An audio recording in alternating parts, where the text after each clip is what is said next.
90 TMC, డిండి lift irrigation scheme 30 TMC. ఇది మొత్తం 225.4 TMC.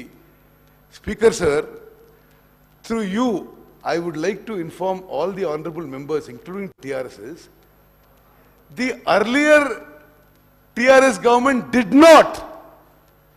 ఈ వాటరు సెంట్రల్ గవర్నమెంట్ ముందు వాటర్ షేరింగ్లో they did not put a claim for this water.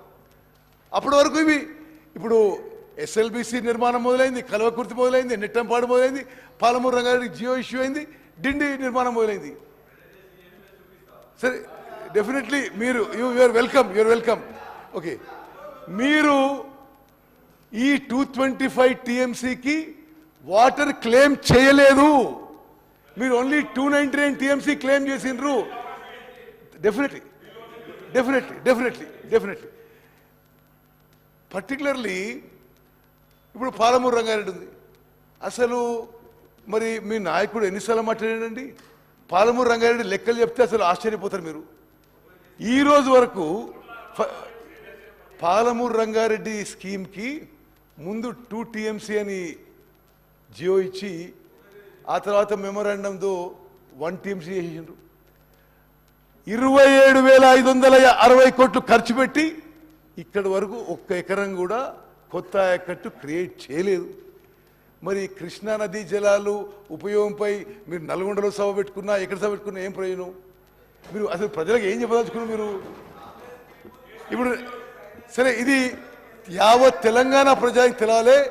SLBC, Kalwakurthy, Nettempadu, Palamuru Rangareddy, డిండి లిఫ్టిగేషన్ స్కీమ్స్కి అవసరం ఉన్న నీళ్ళ విషయంలో వీళ్ళు వాటర్ క్లెయిమ్ చేసినప్పుడు ఈ లెక్కలు తీసుకోలేదు.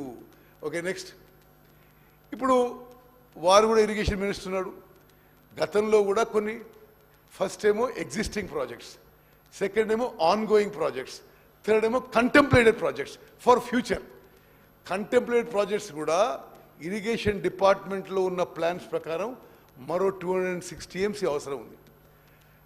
అయితే వాస్తవంగా మీరు అక్కడ కింద ఉన్న కాలం చూడండి, ఎగ్జిస్టింగ్ ప్రాజెక్ట్స్కి 299 టీఎంసీ, ఆన్ గోయింగ్ ప్రాజెక్ట్స్కి 225.4 టీఎంసీ, కంటెంప్లేటెడ్కి 206 టీఎంసీ. అంటే 731 టీఎంసీ వరకు మనకి అడిగే అవకాశం ఉన్నా గత టీఆర్ఎస్ ప్రభుత్వం కేంద్ర ప్రభుత్వం దగ్గర కేవలం 299 టీఎంసీ అడిగింది. అసలు అట్లీస్ట్ ఎంత ఆశ్చర్యకరం అంటే, సరే మీరు కంటెంప్లేటెడ్ తీసుకోవాల్చుకోలేదు plan projects, but ongoing work మొదలైన ప్రాజెక్ట్స్ మీరు తీసుకున్నా 525 టీఎంసీ అడగాల్సిండే. మీరు పోయి 299 టీఎంసీ అడిగి, okay you can reply note, మీరు పోయి 299 టీఎంసీ అడిగి, స్పీకర్ సార్ మీరు పోయి 299 టీఎంసీ అడిగి పర్మనెంట్ గా శాశ్వతంగా తెలంగాణ ఇంట్రెస్ట్ మీరు డ్యామేజ్ చేశారనే విషయం నేను మనం చేస్తున్నాను. Okay, next slide. ఓకే సరే, ఓకే. ఇప్పుడు బచావత్ అవార్డ్ విషయంలో సరే, ఇది అందరికీ just placing some facts on record. Interstate River Waters Dispute Act 1956 empowers the central government to constitute a water disputes tribunal.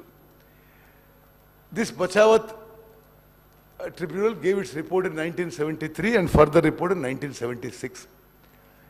ఈ Bachawat award prakaramu Krishna Waters Dispute Tribunal 1 assessed 75% dependable yield as 2130 TMC, allocating 585 TMC to Maharashtra, 734 TMC to Karnataka, and 811 TMC to erstwhile Andhra Pradesh en block.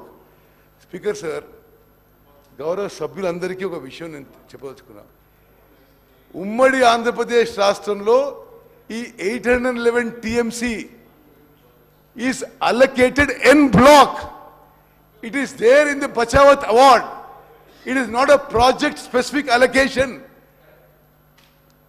811 TMC en block ఉమ్మడి ఆంధ్రప్రదేశ్ రాష్ట్రానికి Bachawat tribunal award ఇచ్చినప్పుడు మళ్ళీ వీళ్ళు మన catchment area ఎక్కువ, మన మొత్తం అన్ని పారామీటర్స్ ఎక్కువ ఉన్నప్పుడు when we could have claimed 68 to 70% of this 811 TMC, మన హక్కుగా ఈ 811 TMCలో 68 to 70% క్లెయిమ్ చేసే బదులు వీళ్ళు టిఆర్ఎస్ ప్రభుత్వం తెలంగాణ ఇంట్రెస్ట్ ని నష్టం చేస్తూ, డ్యామేజ్ చేస్తూ, పర్మనెంట్ డ్యామేజ్ చేస్తూ they claimed only 299 TMC. Okay, next. Okay. Now, this also I am mentioning just as a matter of fact that Telangana state was created by the Andhra Pradesh Reorganization Act, and the act defined the boundaries of two states, determined assets and liabilities, etc., etc. Part 9 of the act deals with management and development of water resources. Section 84